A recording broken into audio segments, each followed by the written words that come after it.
Applying psychology and its concepts to daily life. Among the many concepts in psychology, few are applied in my everyday life. They are based on Freud's psychoanalysis theory of how the mind works, including how they influence experiences.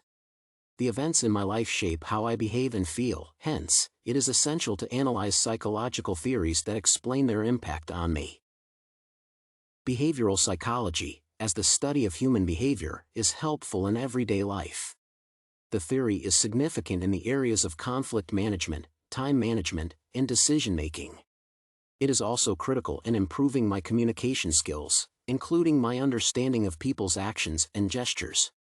Studying psychology has enlightened me on the human mind and behavior and the ways of establishing meaningful relationships and friendships. Thus, I continue to overcome challenges in relationship building experienced since childhood. Studying human behavior and insight into human conduct has enabled me to gain self-confidence and learn how I fit in the larger social construct. It is equally important to understand cognitive processes that influence how the mind works on creativity, thinking, problem-solving, perception, memory, and language use. Although research on cognitive psychology appears academic, the theories and concepts learned are essential in everyday life. Cognitive psychology is applicable in everyday life because it helps to understand the cognitive approach to wisdom as a critical aspect of adulthood. In addition to conventional wisdom from life lessons in academics, I have developed mental conception by studying cognitive psychology, a key feature in the reflective characteristics that define wisdom. In this regard, I consider myself to own an integrative notion of ideas, attention, and consciousness from studying cognitive psychology. Consequently, I can now take challenges positively and learn from experiences through self-reflection and thus become wiser. Humanistic psychology is the study of individual uniqueness. The study emphasizes how to view people as a whole and apply concepts such as self-actualization, self-efficacy, and free will. In other words, it is the study of humanism. The discipline has empowered me to gain empathy for people, view them as innately good, and refrain from concentrating on human dysfunction. Applying psychoanalysis and behaviorism theories also helps decipher personal experiences and their effect on behavior and discover human potential. Thus, humanistic psychology will help me continuously discover my full potential in academics and my career days. Indeed, self-discovery is critical to understanding societal systems and adjusting my worldview to prevent negative experiences from affecting my personality. It is undeniable that one needs a spiritual aspect of living a balanced life. Transpersonal psychology is an important field that integrates psychiatry, personal psychology, and spiritualism and enhances an in-depth view of the past beyond the ordinary. Indeed, comprehending the realm of the human spirit transcends physical encounters. In this view, transpersonal psychology departs from conventional psychology that focuses on human behavior and experience, ranging from mental, emotional, and physical exploits. It extends beyond these into a spectrum that adds transcendent and immanent dimensions to human achievements and past performances. Thus, studying transpersonal psychology will help me understand the non-conventional state of consciousness and mystical escapades, and enhance my perceptions regarding achieving my potential. Since transpersonal psychology integrates multiple studies and disciplines such as cognitive, behaviorism, and humanistic psychology, anyone seeking to practice psychology should appreciate its concepts. Recognizing the 8 stages of Erikson's psychological development theory enhances people's experiences of conflict.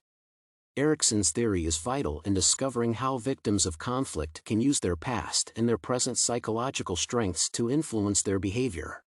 Everyone considers conflict differently, however, the failure to resolve disputes effectively could erode self-confidence and compromise the skills that depend on a strong sense of self. I agree with Erikson that proficiency motivates behavior. Thus, it is my goal to use Erikson's theory to become competent in all aspects of life. Deriving confidence from my abilities would also enable me to master my profession, an element that affects one's ego quality and strength. Studying Erikson's theory could also help me eliminate inadequacy that inhibits self-development. From theories on classical conditioning, we consider how humans respond to present conditions and their responses. The discipline is critical to my view of human response to a stimulus, a factor that is essential to consider oneself. The theories on classical conditioning are also crucial to comprehending positive and negative reactions by others and me. The numerous emotions that influence my life daily are positive and motivate me to live, while the negative ones distract and demotivate me. In this regard, I must understand how I react to neural stimuli and unconditioned and conditioned responses. Therefore, the classical conditioning theory is critical to developing and understanding the fundamentals of behaviorism that could help me become a better parent, guardian, or mentor. Gardner's multiple intelligence theory disapproves of the notion that IQ, intelligent quotient, should be the minimum indicator of one's intellect. Instead, intelligence is a result of past experiences, meaning everyone has a different level of understanding that is influenced by daily life. Therefore, I should expose myself to environments that allow for intellectual growth. As with Gardner's hypothesis, spatial representation, music, logical math, and language play a profound role in advancing reasoning. The theory is thus critical to distinguish which aspects of life can improve intellectual capacity.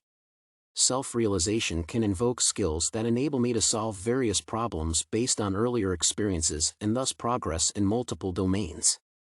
Arguably, intelligence comes to the learned. Therefore, in line with Gardner's assumptions, I should challenge myself academically and depart from the uniform and universal approach to learning that seeks to impose equal intelligence among all. Developing and maintaining productive customer relations can grow a business and enable it to remain competitive. As a non-directive form of talk remedy, client-centered therapy is a critical skill for anyone engaging in verbal communication with customers. Understanding the concepts and theories on dialogue empowers one to steer conversations in any manner. The approach to discussions lies in unconditional positive regard, a critical quality in customer management. Besides using it in therapy and in my future career practices, client-centered therapy will play a pivotal role in conversing professionally with everyone. Applying the qualities learned will expand my view of people and consider them for who they are. It will also enable me to create an environment that promotes considerable discussions. There are numerous theories on human behavior that are important to psychologists and anyone pursuing a psychology discipline. However, I consider a few to apply in my everyday existence, mostly based on Freud's theory.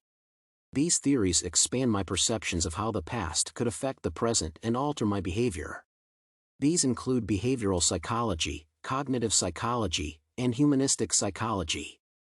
Others are transpersonal psychology, Erikson's psychological development theory, classical conditioning theory, and Gardner's multiple intelligence theory.